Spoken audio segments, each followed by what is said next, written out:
As the force crossed the last point of high terrain where they'd been hiding in the clutter, we assessed that we had maintained totally the element of surprise.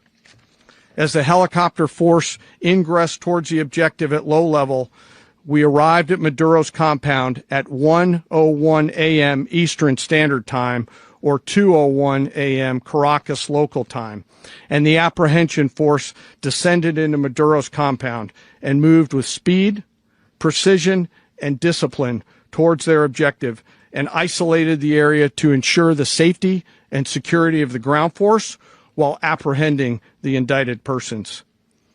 On arrival into the target area, the helicopters came under fire, and they replied with that fire with overwhelming force in self-defense.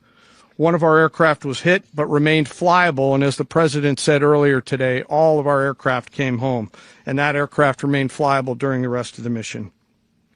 As the operation unfolded at the compound, our air and ground intelligence teams provided real-time updates to the ground force, ensuring those forces could safely navigate the complex environment without unnecessary risk.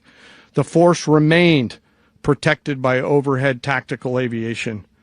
Maduro and his wife, both indicted, gave up and were taken into custody by the Department of Justice, assisted by our incredible U.S. military with professionalism and precision, with no loss of U.S. life.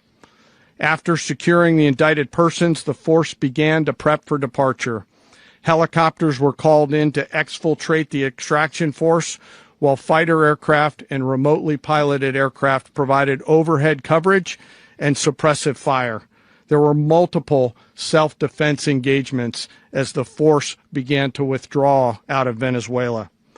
The force successfully exfiltrated and returned to their afloat launch bases, and the force was over the water at 3:29 a.m. Eastern Standard Time with indicted persons on board.